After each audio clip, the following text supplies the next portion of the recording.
should have shaved my legs yesterday. Or perhaps any day. I haven't shaved my legs since I was a curious 5-year-old in the shower. Why now? The hairs are tickling my legs. Are you sure it's not something else? How do you mean? Could be anything, really. Bugs, wind, dead skin. Oh yeah. Am I getting shorter? You're still taller than I am. Perhaps we're both shrinking. I feel normal. If we were to shrink, do you think our organs would shrink with us?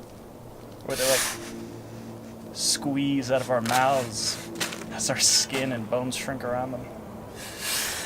They would definitely shrink.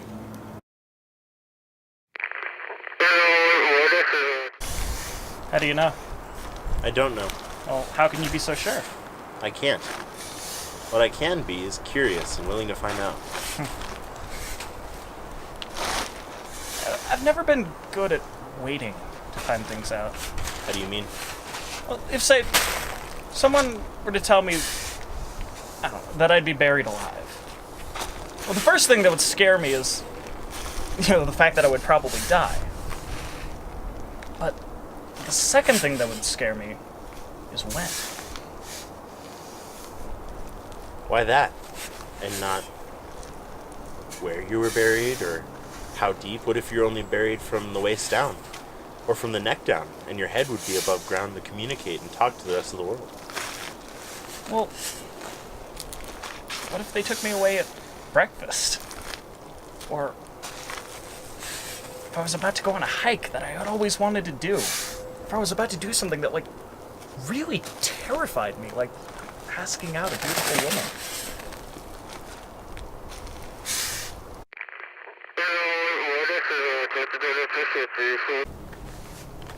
I think I'd be more worried about where I was buried.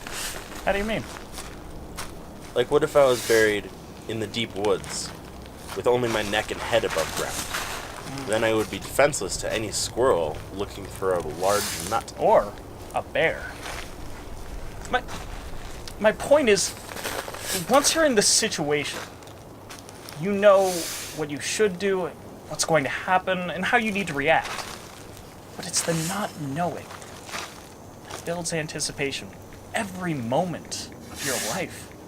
Hell, you could be at dinner, and a malicious waiter, who more likely than not was just bought off by a corporation that you recently decided to boycott, slips a roofie into your drink and BAM! Next thing you know, you're wearing a bear on your face. It's vicious anticipation.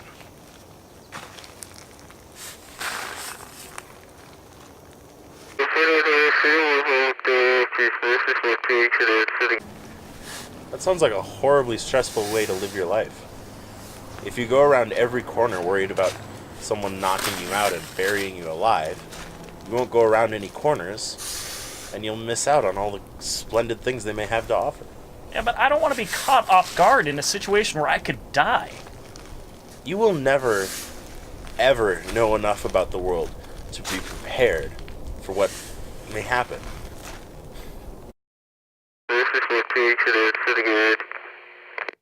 It will never go the way you anticipate, and then you'll freeze, and you'll fail in your ignorance. So I should just take things as they come? It's certainly a more relaxing way of going about things. What do I do when they come? Your best?